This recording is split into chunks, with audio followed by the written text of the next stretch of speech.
I think that'll be it. So far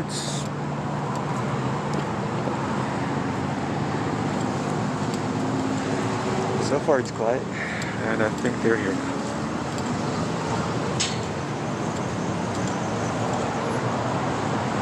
I think it's nice though. Hello, sir. Can I help you? What's that? Can I help you? I was looking around. Just Can I ask why you're filming our facility? looks pretty cool actually because of the wash and everything. Kind of curious of how this whole thing began, you know. Okay. You want to come up here and chat with me a little bit? Do you mind? Am I detained or? I just need to talk to you because you've been filming our officers in and out, so I just wanted to figure And I out can't what's do going that? on with that. Huh? And I can't do that? I mean, I was in a public area, so. Okay. What's your name? I don't want to give you my name unless I'm being threatened by arrest, so. Am I under arrest or is it? You're not under arrest. What's your name? Why are you filming our facility? I just told you, I like the history around this place right here. Okay. Well, while you're talking to me, you got a baton here. I'm just going to hang on to it. Why are you touching me? While I'm talking to you, okay? Why are you touching me? It's for my safety while I'm chatting with you. Well, I'm here. Okay. I'm not going to do any harm with you guys. Okay. So, what's the badge number? It's 51079. And what was your name? What was your name? It's Sergeant Buchanan. Badge number? I already gave it to you. Okay. What's your name and badge number? I'm sorry, sir. I'm having a hard time hearing you. What's your All right, guys. The moment this recording begins, everything looks calm, almost too calm, like a storm deciding when to strike. A man is quietly filming from a public space, not causing chaos, not breaking any law, just observing. But in less than 2 minutes, a female sergeant storms in and clamps handcuffs on him before even asking a single meaningful question. No investigation, no probable cause, just raw authority thrown like a hammer. And the shocking part is their excuse. He's being detained because of what other people supposedly did in the past. Instead of facts, they operate on fear, and instead of patience, they choose power. This is where the entire situation begins to spiral into something completely... name and badge number? Sure. My name's Officer Apodaca. My badge number is 100040. All right. I just want to know why she touched me. I just So- walked out here. I don't know what's going on. I'm just over here doing a story, Okay. trying to, in a public area, try to record everything around here. I mean, I saw this wash right here. It's pretty cool. I don't want to know what this whole thing started. Like the wash is being here, or the police station was here first. That's all I was trying to figure out, to look around the public areas. Okay. So you touching me, I want to know why. Because you think I'm a threat? Because I'm doing the story, or? You've got a baton on your hip, sir. Yeah, it's for And I protection, just not wanna from make you sure guys. That I'm safe and that you're safe. We don't have Oh, any trust me, issues. that's why I'm right here, Okay. away from you. Okay. You know the house counter is from the west? Can you explain to me why you're filming over here? They're from the west. It's a white house. Because I like to film in public areas, so public area, right? Okay. Copy on the Well, I'm going to detain you right now. Jen, So Oh we my God. investigate, okay? Really? I don't know what's going on. In I a just public walked up- area, I'm being detained. Now my Okay, so we're backpack gonna is... figure that out. I don't want your camera to get broken. I'm just gonna hold on to it. I'm recording this incident as well. There's breakable stuff in there, you know that, right? I have more cameras in the backpack. Okay. This is ridiculous.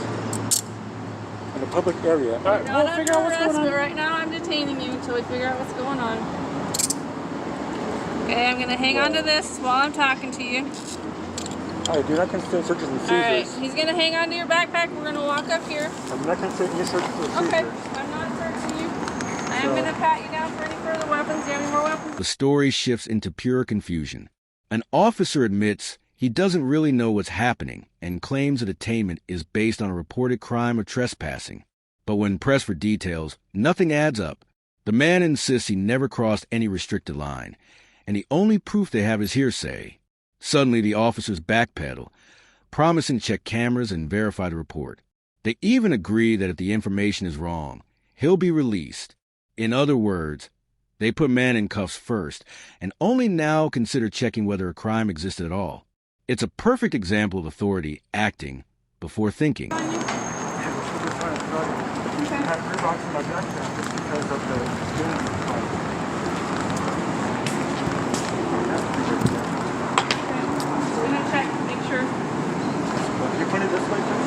got it.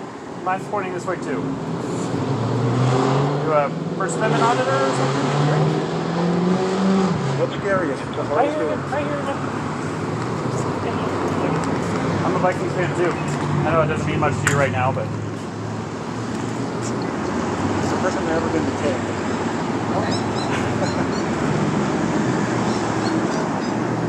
So what's the issue here?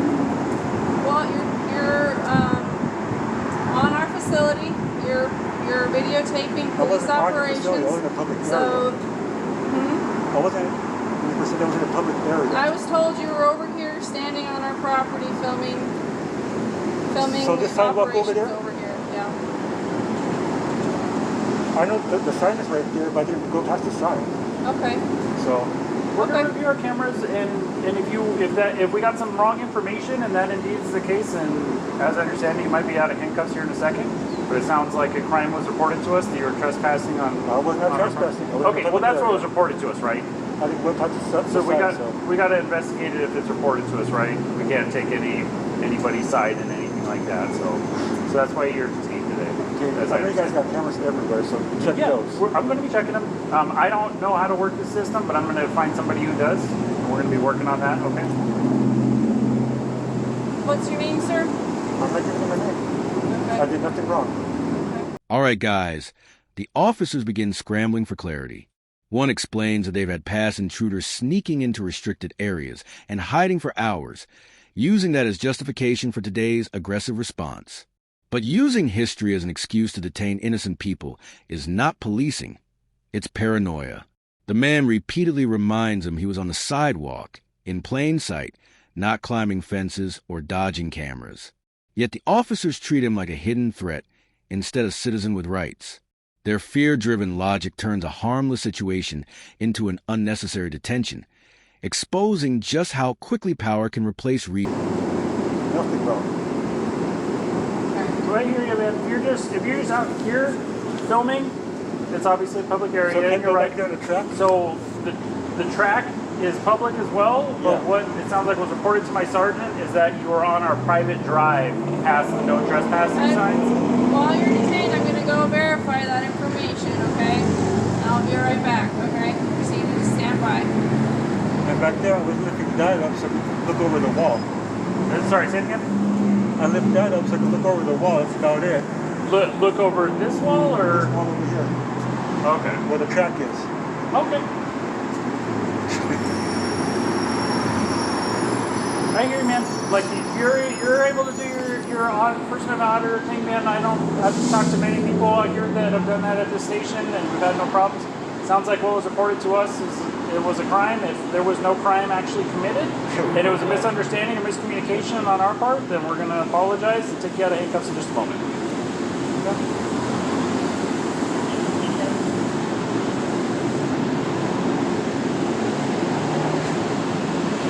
First time being in handcuffs, actually. Sorry, what's that? This is my first time being in handcuffs, actually. Okay.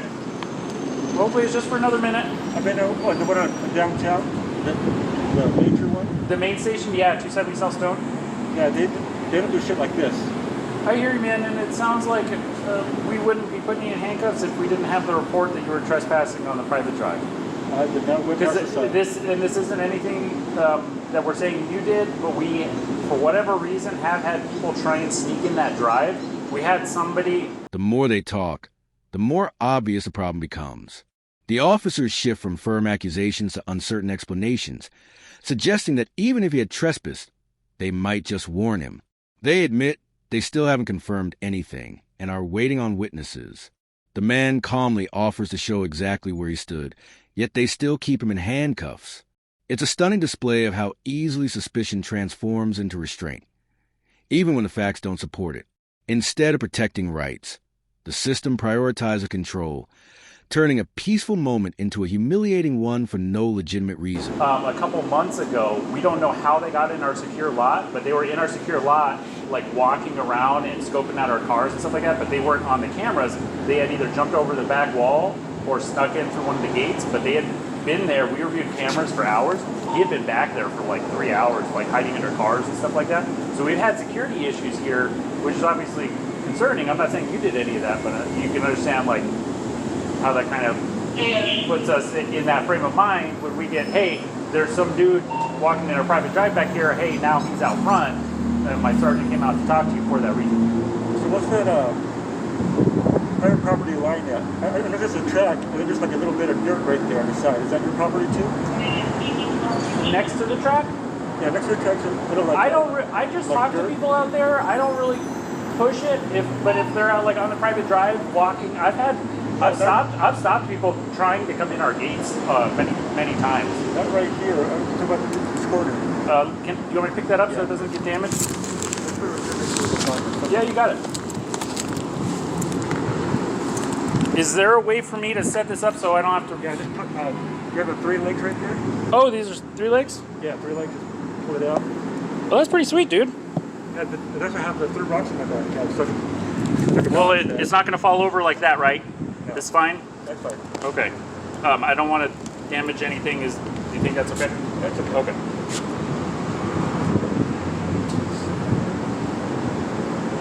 Yeah, this all went away. It's a little bit of dirt right there on this track right here. Is your guys' or? Which area are we talking about? Are we talking Well, I about? can't really point because it's like, All right, guys, another officer arrives, and suddenly the tone becomes apologetic. They discuss the situation like it a misunderstanding rather than the aggressive detention it truly was. The man points out that nobody approaches with professional camera just to cause trouble, but the officers respond with stories of unpredictable behavior from unrelated incidents. Instead of acknowledging their mistake, they justify it by describing violent cases and property damage, as if that somehow explains detaining a harmless auditor. Their logic is simple. Because bad things once happened, anyone with a camera is treated like a criminal. That mindset is how trust collapses. right here. On the back side there? Yeah, where the gate is, but like the back of the So it's technically all Like a track. property of the facility of the city of Tucson. The track is? But as far as, not necessarily the track, Okay, but I'm that's how it talking about was. specifically like this private drive and This like right once here, you go I through the was gates. behind the sign. Sorry, what's that? I was behind the sign on the side right here. Oh, behind the sign this way or behind the sign that way? That way. Behind the sign on the. Yeah. On the The street. all right, it sounds like once we clarify that, we'll take out a cups in just a moment. I'm fine with you walking around the whole station, filming everything. It sounds like we had a report that you were on a private drive. Obviously, she wasn't too aggressive. Sorry, what's that? I said, obviously, she wasn't too little aggressive. Okay. Like I said, man, I had just walked up, so I don't really know what happened before I got there, right? I just heard her say on the radio she was out with somebody on the front gangplank or bridge or whatever, and I just came out here to make sure she was okay. I didn't know what was going on. So whatever she got before I was involved, she got Grabbing my before. stuff, she can't do that. Unless it's probable cause. What's that? Unless you grab my stuff, you can't do that. Well, you can be detained for reasonable suspicion, but it What's the sounds crime, though? That's my trespassing. question. That's what we had reported to us. I trespass. Well, Have it all if you camera, indeed did too. not trespass, or even if you did, we might just warn you. If we look up on cameras, I'm not saying you're lying. I'm just saying, I mean, I was pretty for much up the curb. for instance, we looked on cameras and saw you. Oh, you were actually past the sign. Oh, You were close to the. it's not a sign, but I'm just the giving curb you for right there. instance. We're just having a conversation, right? So, Okay, Finally, after dragging the situation far beyond reason, the officers admit it was all a miscommunication. The man was never trespassing, never a threat, and never on restricted property. They remove the handcuffs and release him with a casual apology, expecting the damage to vanish instantly. But this is exactly why the public loses faith. Qualified immunity protects officers from consequences, allowing them to violate rights and walk away as if nothing happened. The message is clear. Always know your rights, always record, and never surrender your freedom to intimidation. The more people stay informed, the harder it becomes for power to go unchecked. So we end up talking to our witness or whoever told us about this, and they say, "Oh, he was past the thing, he passed the sign." We look up video cameras, see you're past the sign. We might just tell you like, "Hey, don't do that again." With the amount of handcuffs, I could show you guys where I was. Okay. I hear you. We're trying to talk to the witness to try and speed that up. We're trying to get you out of cuffs as soon as possible.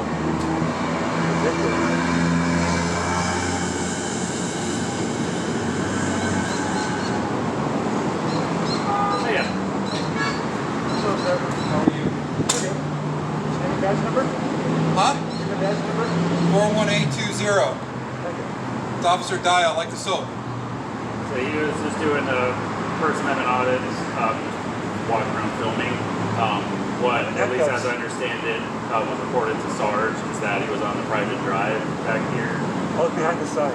So, yeah, I told him if he indeed was behind the sign, we're going to take kind of handles for this moment. Sounds good. Just so you know where we're at. Nobody come here like this? What's that? Nobody comes here with a camera like this? It has happened from time to time, yeah.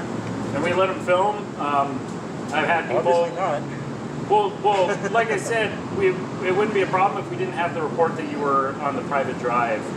Because I did explain to you earlier that we had people trying to sneak in there, and we had that dude hang out back there for like 6 hours. I'm gonna do it with the camera and broad daylight. Dude, you would be surprised what I've seen people do in broad daylight. And there must be We just came from a call. A guy was hit a girl in the elbow with a bat after she came at him with a knife. Well, it was last month or so we had a... Tone shifts as the officers start questioning him like he's already guilty. They demand to know why he's filming, even though he repeatedly explains that he's in a public area and simply fascinated by the location's history. Instead of listening, the sergeant grabs his baton without warning, claiming it's for her safety. No threat, no aggression from him, yet she treats a camera like a criminal weapon. The man calmly asks for badge numbers, and only then do the officers remember professionalism. But the damage is already done. What could have been a simple conversation has exploded into an unnecessary escalation fueled by ego. You come in here and try to hit the officer on the other side of the glass, smashing all our windows. Yeah. So that's overdose, not a camera. Yeah, I hear you. Well, we don't know you, do we? But like I said, sir, I'm sorry I didn't catch your name, but like I said, I didn't give it. Okay. Well, that'd be why. So like I said, if everything you're telling us is true, then you're gonna be out of cuffs. But we had to report the crime, so that's why you're detained, sir. All right, is this your earpiece? I'm gonna just put this in your bag. I'm not looking inside or anything. I'm just putting it in there for our safety. Okay. So turns out that it was misinformation on my part and miscommunication. It sounds like you were on the sidewalk and you weren't on our property, so I'm gonna let you go. You're free to leave. See this, guys? Honestly, man, you didn't really pick a good day anyway. We're close. I know. All right, guys, this is where things get outrageous. Without resistance and without answers, the man is suddenly told he's being detained so they can investigate. He's placed in handcuffs while still standing in a public space, with cameras recording everything. Officers claim they don't want his equipment damaged, yet they're the ones forcibly taking control of it. They talk about safety while creating the only danger present. The man tries to understand why he is being treated like a threat when all he did was use his right to record.